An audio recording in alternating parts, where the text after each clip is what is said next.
युग दृष्टा का स्वाध्याय हम सभी कर रहे हैं। मुनि प्रणम्य सागर जी द्वारा विरचित। मंगलम भगवान वीरो मंगलम गौतमो गणी मंगलम कुंद कुंदाद्यो जैन धर्मोस्तु मंगलम। नमो अरिहंताणम नमो सेताणम नमो आयर्याणम नमो उवज्जायाणम नमो लोहे सवसाहुणम। पंच परमेष्ठी भगवान की जय। अगले 45 मिनट के लिए सभी प्रकार के पापों का त्याग करके सभी नमोकार मंत्र पढ़ लें।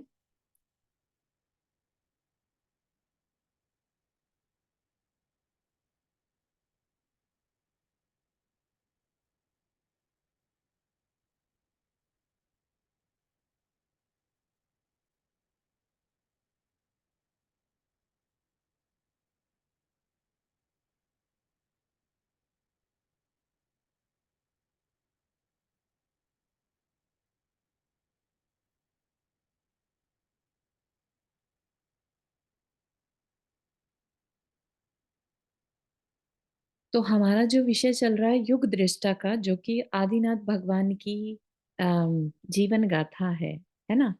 और उसमें हमने क्या देखा था कि ललितांग देव का जो जीव है, अब एक राजा के घर जन्म लिया, है ना। और वहां पर जो उनकी देवी थी, स्वयं प्रभा देवी थी, वो भी उनके मामा की बेटी या बुआ की बेटी बनकर, मतलब रिलेटिव ही थी।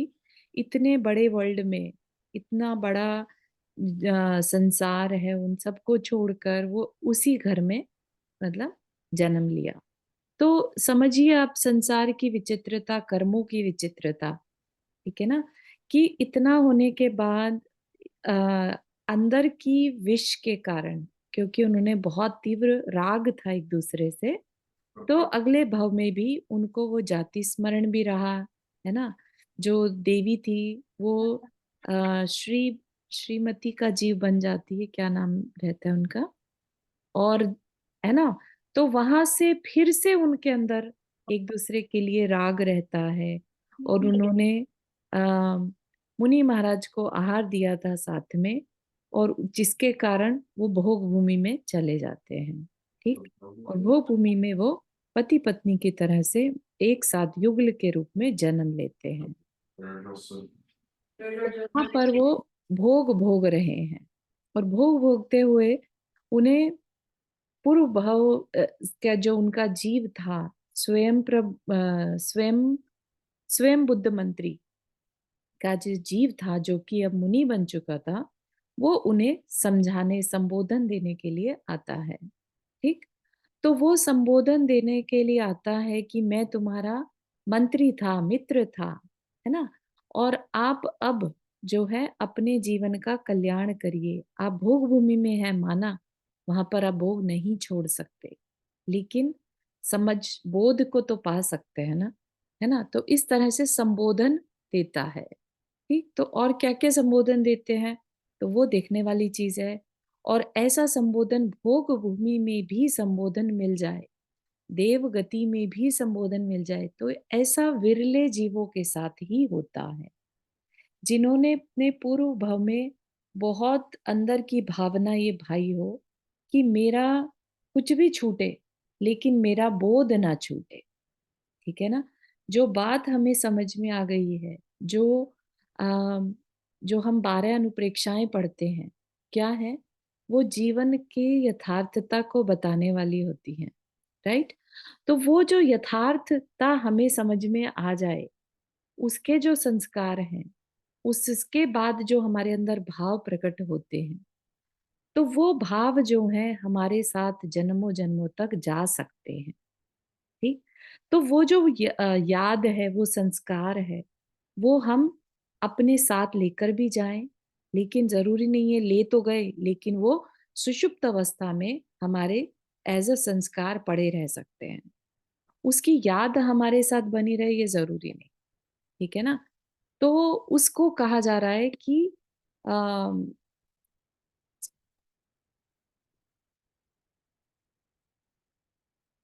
उसको कहा जा रहा है कि वो कोई याद दिलाने वाला मिल जाए। ऐसा कोई याद दिलाने वाला मिल जाए तो संस्कार व्यर्थ नहीं जाते, है ना? तो वो बातें याद आ सकती हैं। तो यहाँ पर वह स्वयं बुद्ध मंत्री का जो जीव है, वो याद दिलाने के लिए सोए हुए संस्कार, क्योंकि भोग भूमि में तो जो यथार्थता के भाव हैं, वो संस्कार के रूप में सोए हुए रहते ही हैं, क्योंकि जो जीवन है वो सिर्फ भोगों में लगा है। ठीक? तो यहाँ पर जब वो पहुंचे वहां पर, तो उन्होंने कहा, क्या कहा? भोगों को छोड़कर मात्र वन में चले जाना वैराग्य नहीं है, किंतु वस्तु स्वभाव को समझकर वस्तु के गुण निर्गुणपन का विचार कर भोगों को कभी स्मृति में न लाना ही सम्यक ज्ञान है, वैराग्य है।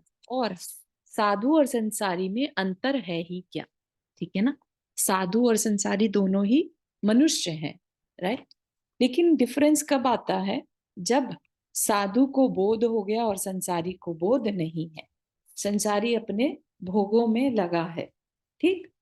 संसारी क्या है? संसारी जन पांच इंद्रियों के विषयों में मन की इच्छा पूर्ति में सुख मानते हैं, और साधु इनसे विपरीत बुद्धि वाला होता है। ठीक है ना?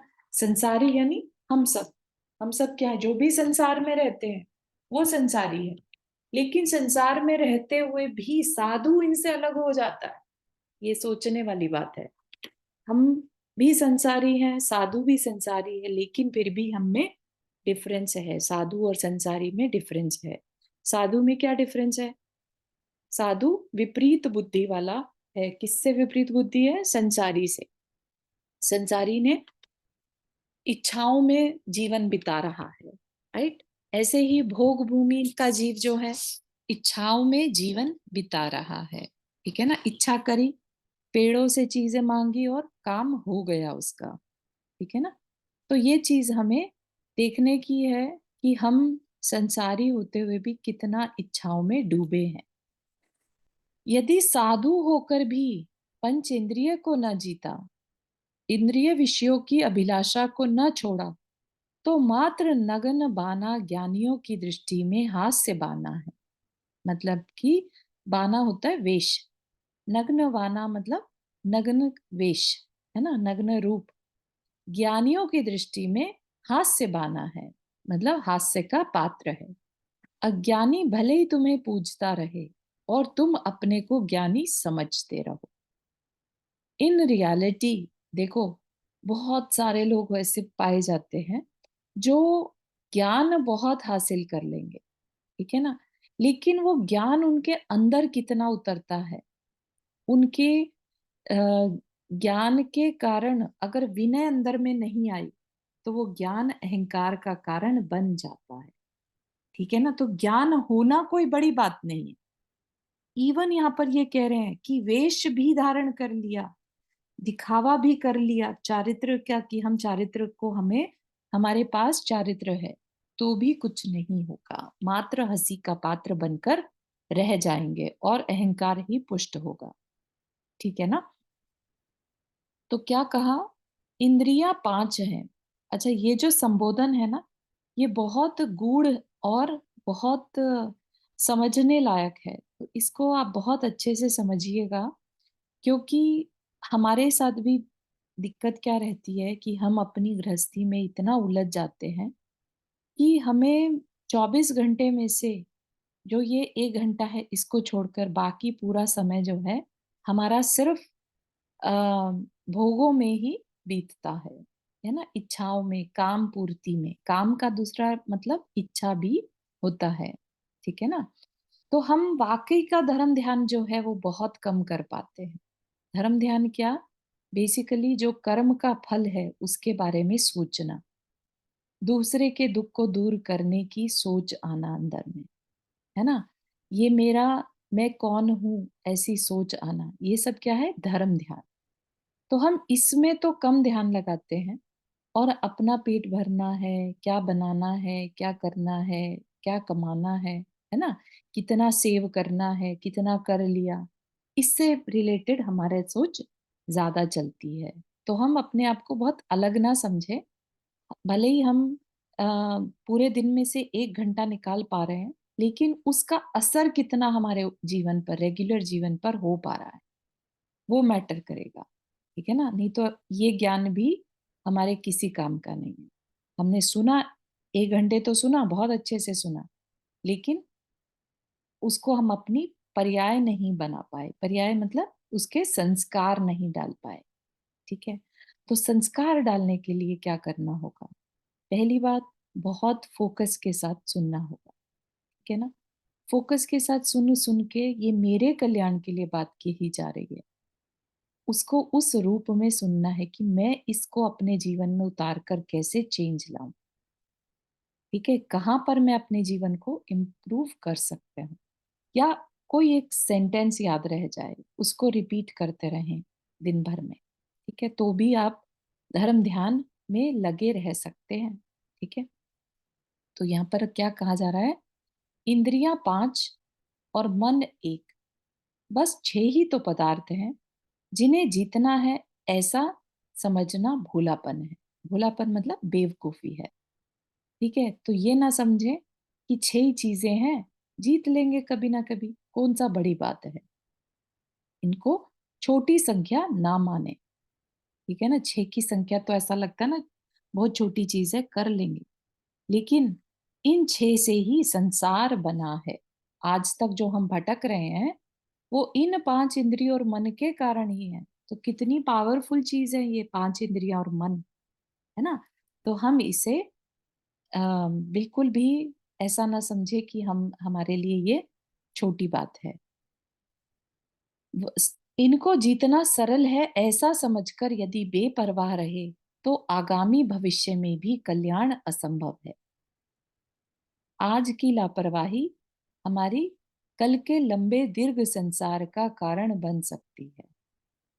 जब हम इन 6 इंद्रियों और उनके विषयों को छोड़ देते हैं, तो हम मात्र स्व संवेदन का अनुभव कर पाते हैं। तो यहाँ पर ये चीज अब जो बताई जा रही है, ये बहुत हो सकता है किसी के लिए नई भी हो। क्या कह रहे हैं? कि हर समय हम इंद्रियों के विषयों में डूबे रहते हैं। ठीक है ना? हम हर समय कुछ देख रहे हैं, कुछ कर रहे हैं, कुछ सूंघ रहे हैं, कुछ टच हो रहा है, स्पर्श कर रहे हैं, कुछ ना कुछ इंद्रियों का विषय ही चल रहा है, और कुछ नहीं चल रहा तो कुछ सोच रहे हैं। ठीक है? तो है तो इन्हीं 6 इंद्रियों का ही विषयों में डूबे हैं। करेक्ट? अब क्या कह रहे हैं कि यदि हम उनके विषयों को छोड़ दें, हम थोड़ी देर के लिए निर्विकल्प इंद्रियातीत हो जाएं, कुछ सोचे नहीं और कुछ करे नहीं। ठीक है?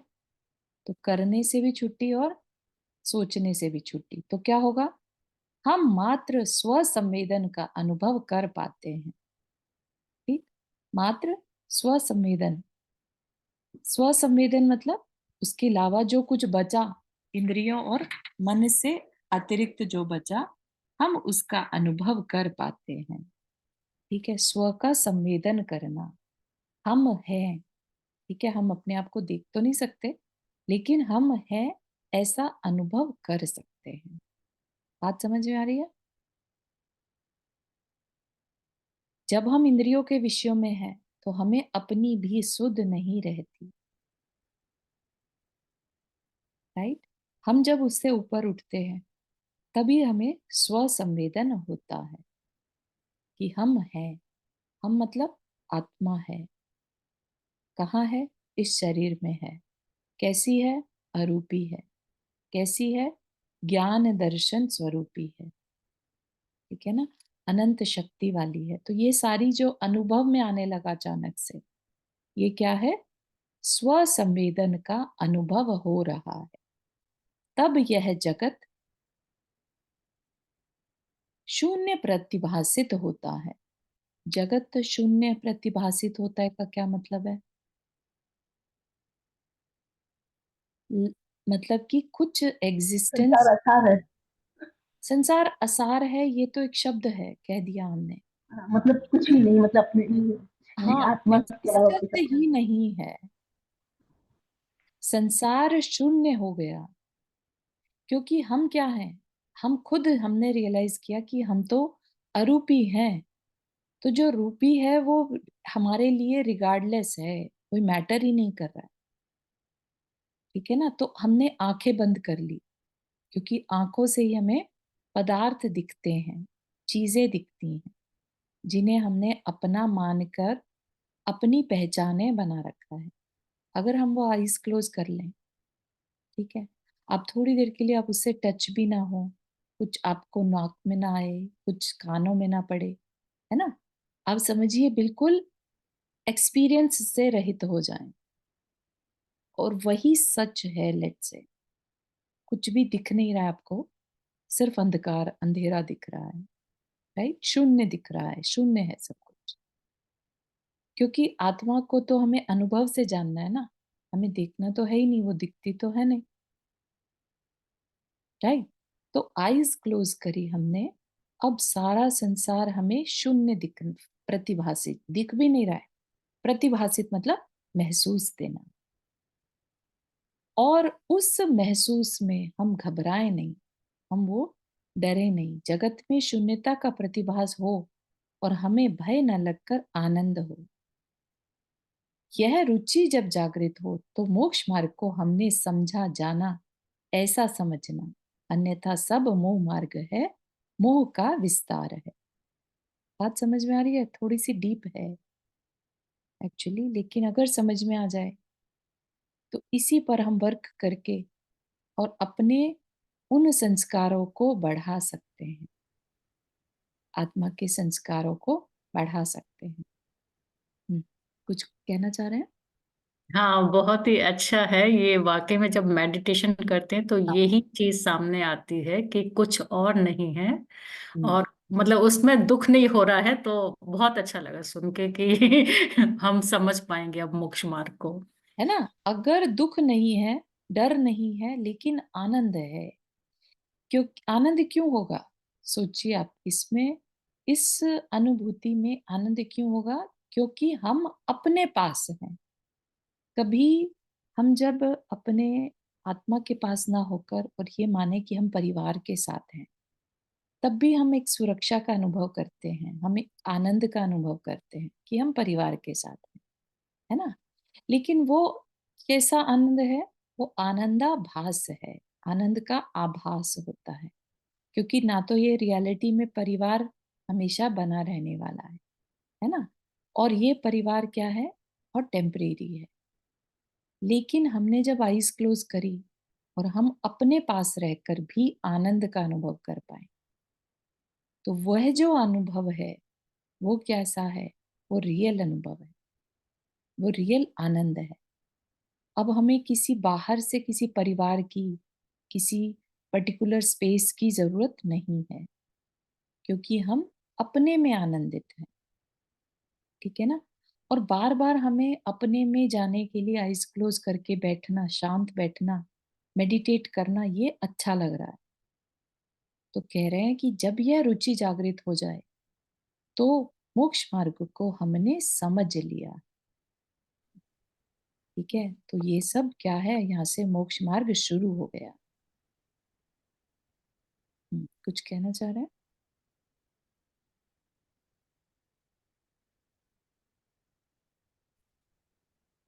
ठीक है ना? तो इस बात की अपने को प्रैक्टिस करनी है। जब हम शांत बैठे, आईज क्लोज करें, तो दूर दूर तक सब कुछ शून्य है, कुछ है ही नहीं, एग्जिस्टेंस ही नहीं है।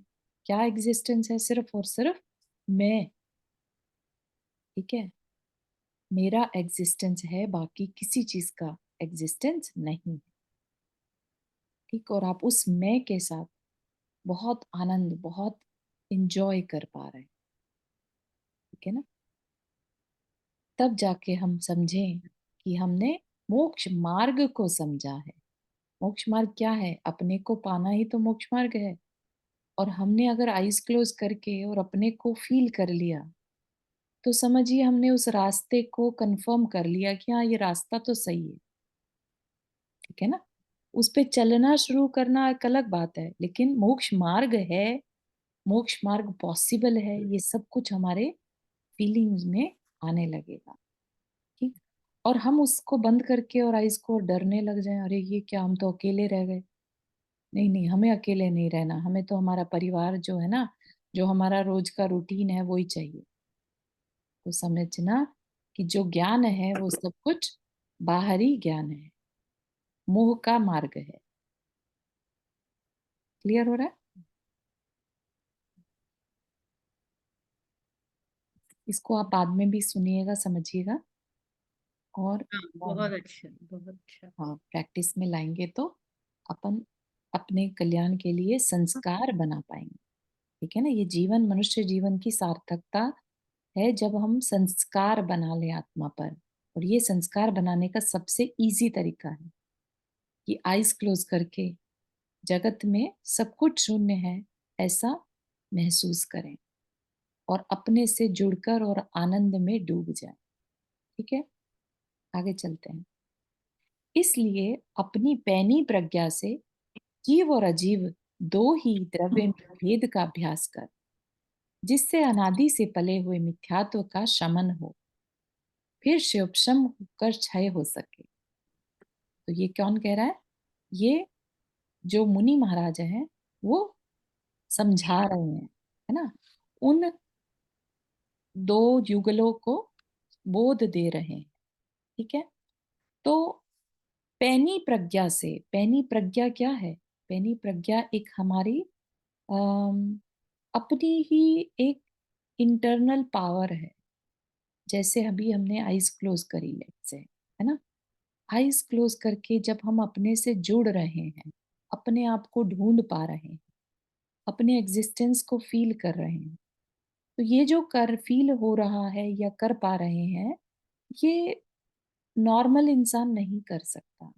जिसके पास वो पैनी प्रज्ञा होगी वही आम, उस जीव तत्व को महसूस कर पाएगा।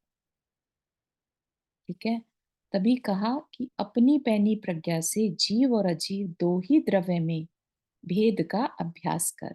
जीव और अजीव मतलब शरीर और आत्मा में भेद कर। ठीक है, इस शरीर के अंदर ही वो आत्मा है। ठीक है ना, ये भी हम उस प्रज्ञा से ही महसूस कर सकते हैं।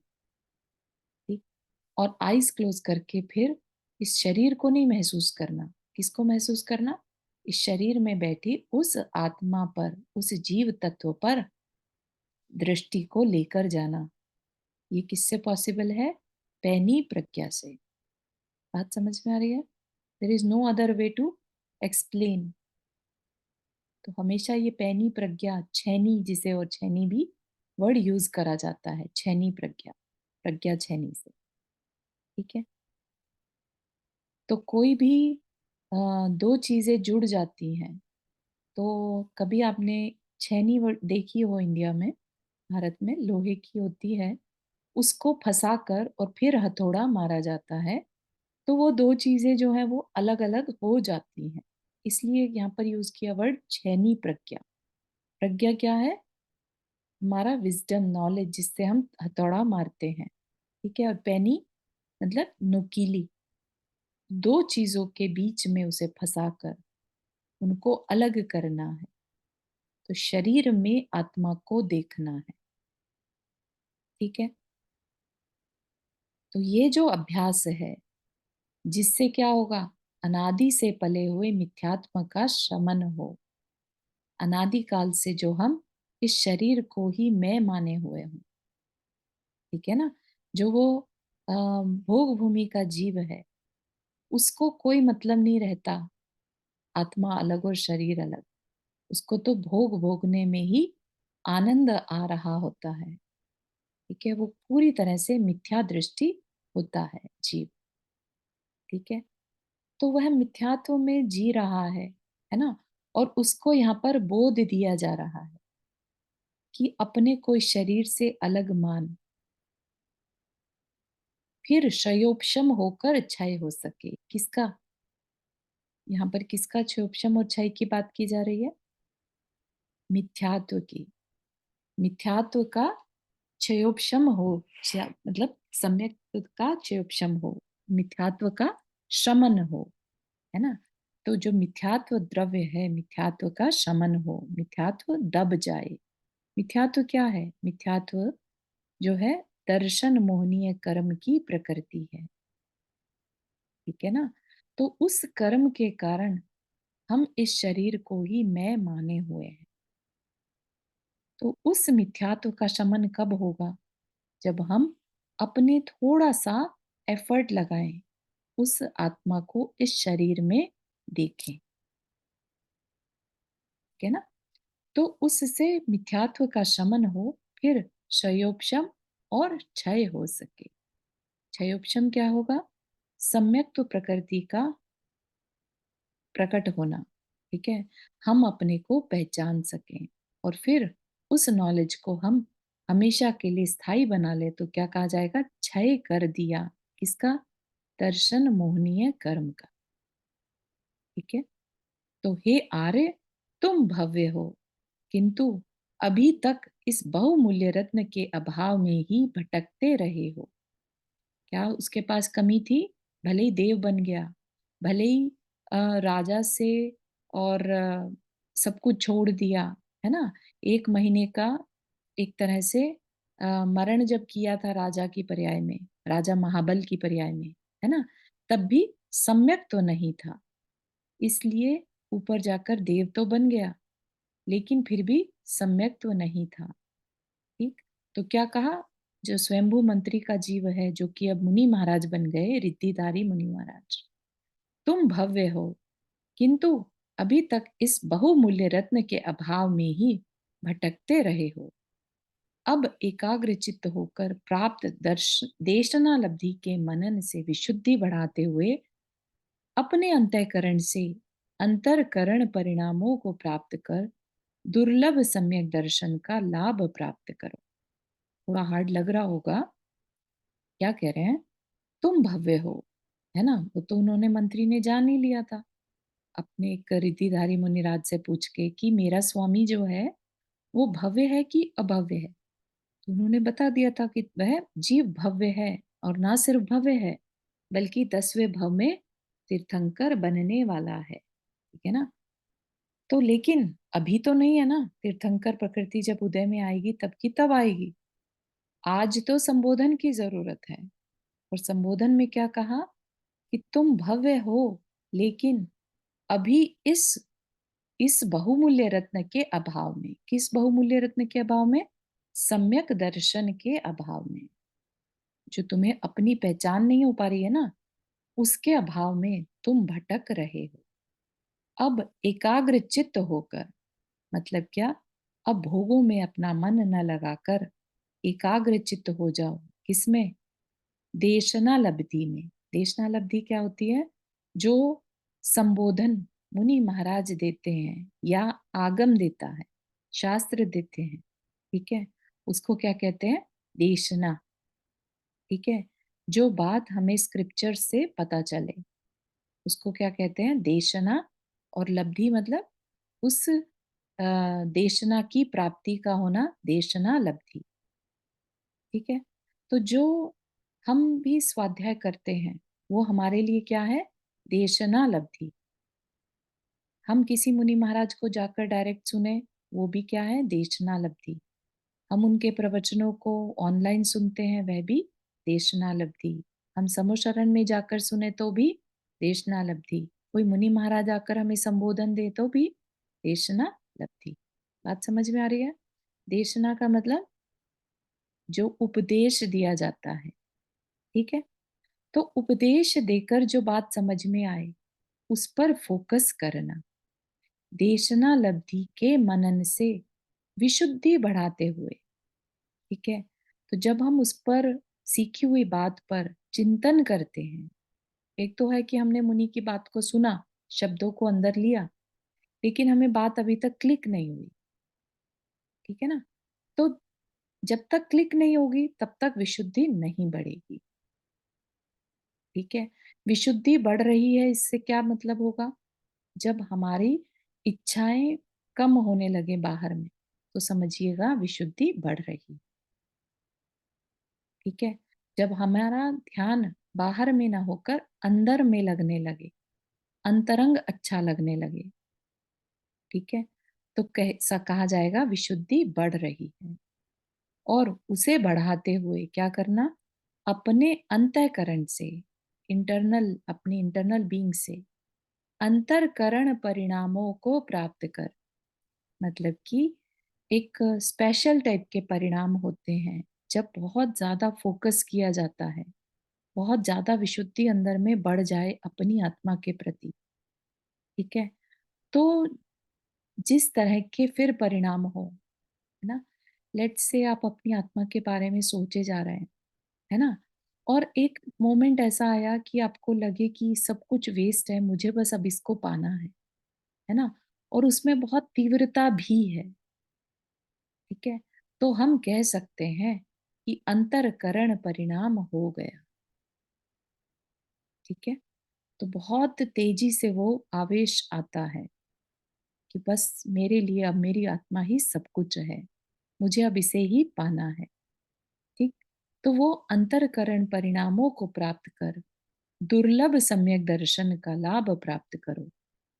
तो क्या कहा, जैसे ही वो परिणाम होते हैं तब क्या होगा, क्योंकि विशुद्धि बढ़ी हुई है ना, और ऐसे परिणाम करते साथ ही अपने आप को मिथ्यात्व का कर्म जो है वो सम्यक्त्व में कन्वर्ट हो जाता है।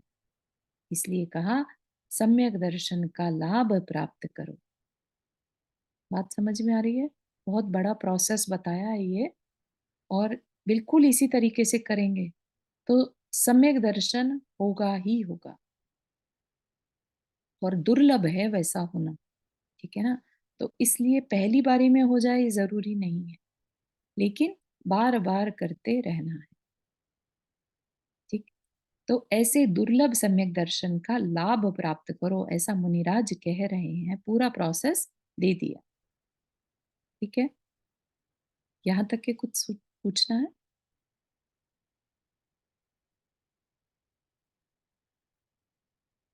हम्म। परम पुरुष अरहत हाँ, भट्टारक। फिर से बताइए कैसे अंतःकरण से क्या कैसे हाँ, छोड़ेंगे, कैसे मतलब। अंतर अंतरकरण परिणाम, अंतरकरण परिणाम क्या है, बिल्कुल डीप अंदर से निकल कर आने वाली फीलिंग। ठीक है, अंतरकरण परिणाम, परिणाम हमारे भाव मतलब, है ना, बहुत डीप अंदर से। बाहर से तो हमारी आईज ऑलरेडी क्लोज है, ठीक है ना, जो भी होगा वो अंदर की अंडरस्टैंडिंग से होगा। और वो अंडरस्टैंडिंग पे किस पे फोकस करना है, देशना लब्धि पर। हमने क्या सीखा, हमने क्या जाना, उस पर फोकस करके। ठीक है, उस पर हमने फोकस किया, हमें बात समझ में आने लगी, हमें अपना अनंत काल पंच परावर्तन फीलिंग में आने लगा, है ना। अब हमें लगने लगा नहीं नहीं, संसार में अब और नहीं रहना, ये तो सब असार है, मुझे नहीं रहना, मुझे तो इस आत्म तत्व के पास ही रहना है ना, और इसे पूरी तरह से पाना है, जैसा बताया है वैसा पाना है। इस तरह के भावों को बार बार करते रहने से, आप ये मत समझिए कि मैं आपके भावों को बता पाऊंगी।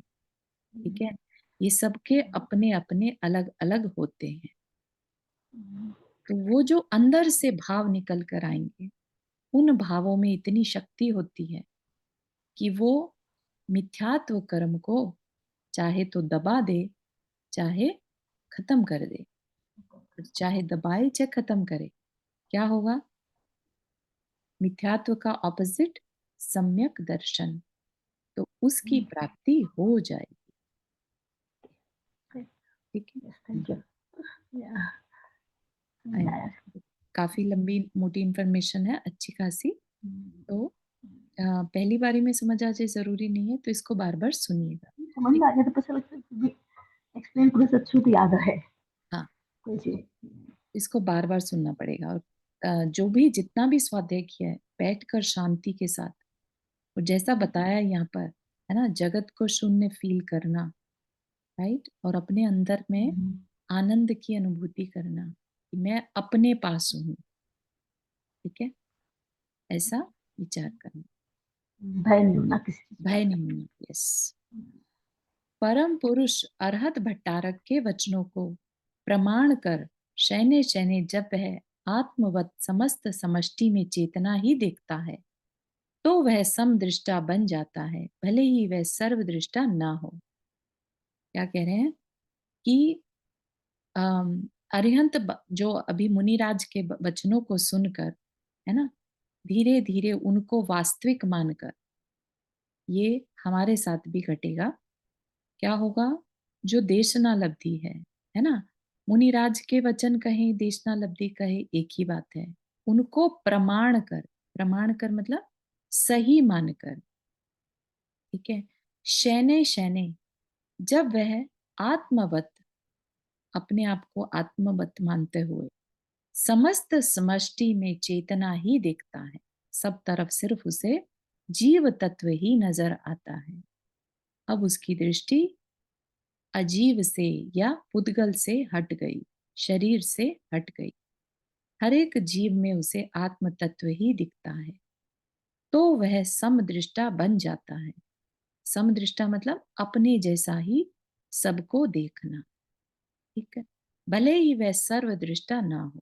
सर्वदृष्टा मतलब सब कुछ जानने वाला, सर्वदृष्टा सब कुछ देख पाने वाला, यानी सर्वज्ञ। ठीक है, अभी सर्वज्ञ नहीं बना, लेकिन सबको अपने जैसा देख पा रहा है। इस दृष्टि की अनुपलब्धि से परिमित प्रज्ञा भी समीचीन नहीं होती, इसलिए चरण गहराई में नहीं उतरते। क्या कह रहे हैं? जब तक ऐसी दृष्टि नहीं मिलेगी सबको अपने समान देखने वाली, इस दृष्टि की अनुपलब्धि से, जब तक ये दृष्टि नहीं मिली, तब क्या कह रहे हैं? परिमित प्रज्ञा भी समीचीन नहीं होती। ठीक है, जो लिमिटेड अभी हमारे पास नॉलेज है, वो हम समीचीन नहीं कह सकते, सम्यक दर्शन नहीं कह सकते, और इसीलिए हम गहराई में नहीं उतर पाते। ठीक, तो सबकी दृष्टि समदृष्टि समझना, ठीक है, सबको समान दृष्टि से जानने की कोशिश करना। ठीक है, यह सम्यक दर्शन एक दिव्य प्रकाश है। प्रकाश ही जीवन है, अंधकार तो मृत्यु है। इसलिए प्रकाश से प्रकाशित वस्तु भी अनमोल हो जाती है, यह प्रकाश की महत्ता है। तो सम्यक दर्शन को एक प्रकाश के समान समझना, जिसमें हमें सब कुछ क्लियर समझ में आने लगे। मैं कौन हूँ, है ना, मेरा पर्पस क्या है, ये सब क्लियर दिखने लगे, समझ में आने लगे। ठीक है ना, उसके बिना हम जैसे अंधकार में ही जी रहे हैं। ठीक है ना, षड द्रव्यों की अनवरत परिणति और उसकी आस्तिक्यता पर विश्वास बिना मन की उद्विग्नता का अंत कहाँ। ठीक है, और बिना अनुद्विग्न हुए समरसी विश्व कहाँ।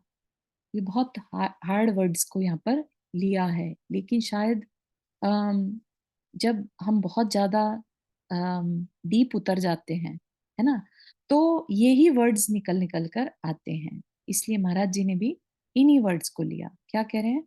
षड द्रव्यों की अनवरत परिणति, मतलब जो विश्व है ये 6 द्रव्यों से बना है।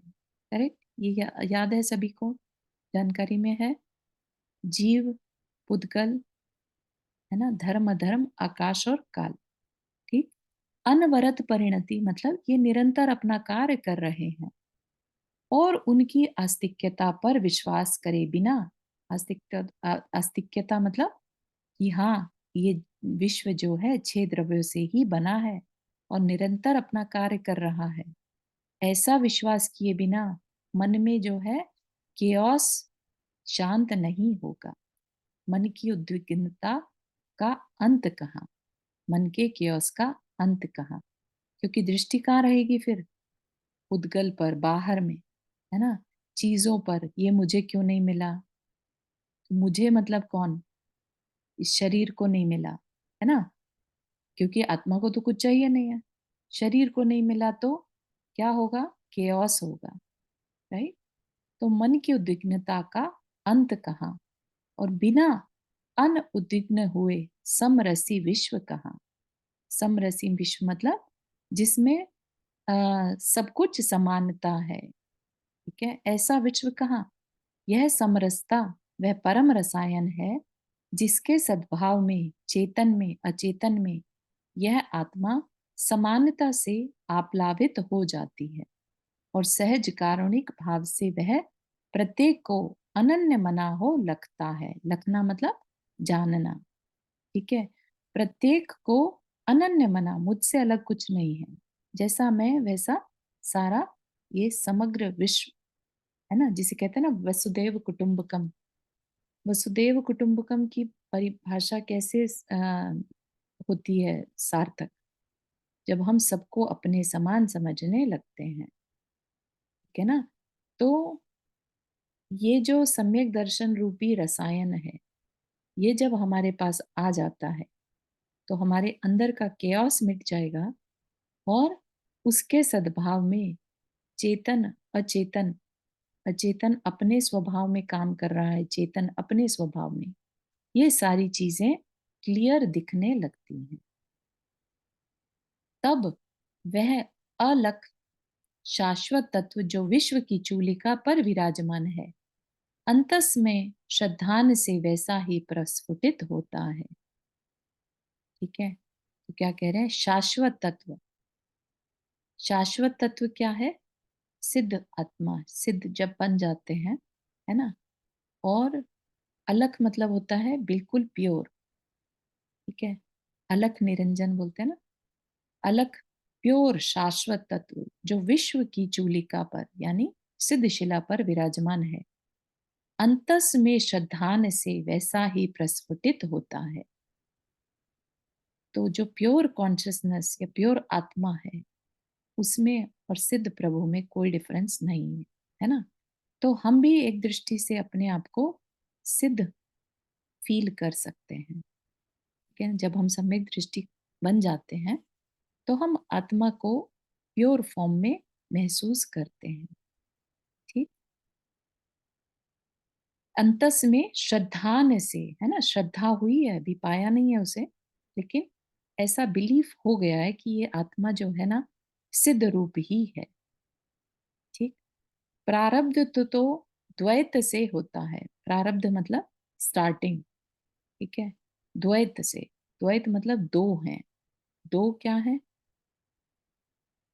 मतलब कि हम कुछ हैं और सिद्ध कुछ है, ठीक है ना। तो दो हैं।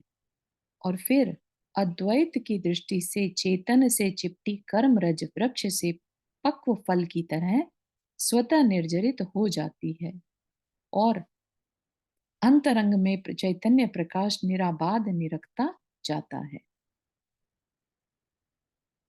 तो क्या कह रहे हैं कि जब अद्वैत की दृष्टि हो, सिद्ध जो सिद्ध है वही मैं हूं, ऐसी अद्वैत की दृष्टि आ जाए तो क्या होगा? हम अपने आप को शुद्ध अवस्था में महसूस कर सकते हैं, है ना। और अंतरंग में हमें चैतन्य प्रकाश जो है वो फीलिंग में आ सकता है, ठीक है। सारा कुछ सारा क्या है? ये श्रद्धान का खेल है। श्रद्धा में अगर आ जाए कि मैं शुद्ध सिद्ध हूँ, सिद्ध बुद्ध हूँ, है ना, तो उसको क्या कह रहे हैं, वो कब आएगा? सम्यक दृष्टि के ही पॉसिबल है, ठीक है ना। हैवी तो नहीं हो गया? यहाँ तक ही रखते हैं आज के लिए। यहाँ तक के किसी को कुछ पूछना है?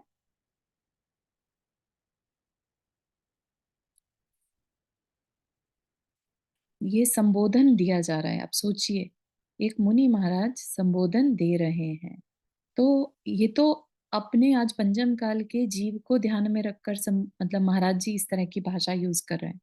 उस समय को कैसे उन्होंने एक्सप्लेन किया होगा, वो उन्हीं की अ, बातें हैं, है ना। लेकिन अंतरंग तक बात समझ में आ गई, ये मैटर करता है। तो इस बार अब ये जो जीव है वो सम्यक दर्शन के साथ अपने शरीर को छोड़ेगा, ठीक है ना। कुछ पूछना चाह रहे हैं?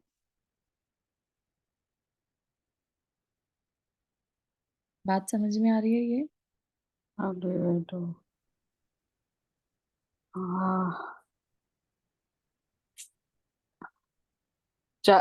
Charu, I have a question. हाँ हाँ। सम्यक दर्शन का मतलब ये नहीं होता है कि आपको मुनि धर्म लेना है? नहीं होता है। सम्यक दृष्टि एक श्रावक भी हो सकता है। सम्यक दर्शन श्रद्धान का विषय है, बिलीफ। अच्छा, ओके।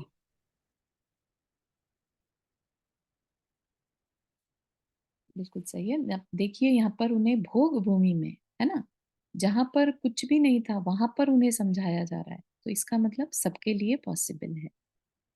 अच्छा, क्योंकि भोग भूमि में मुनि महाराज नहीं होते, है ना? नहीं होते वहां तो, मतलब कर्म भूमि भी नहीं है ना, वहां तो कोई हाँ, नियम संयम भी नहीं ले सकते, तब भी अच्छा, ये वो। उन्हें, हाँ। हाँ, कोई नियम नहीं ले सकते।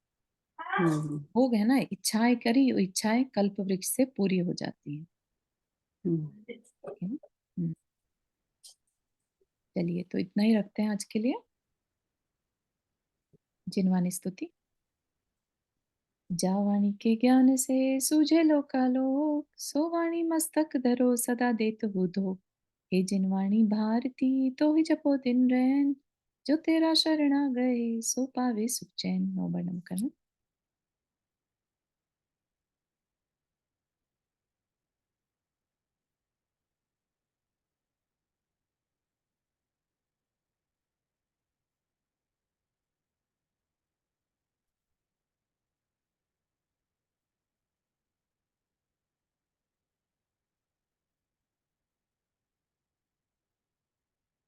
सभी को जय जिनेन्द्र।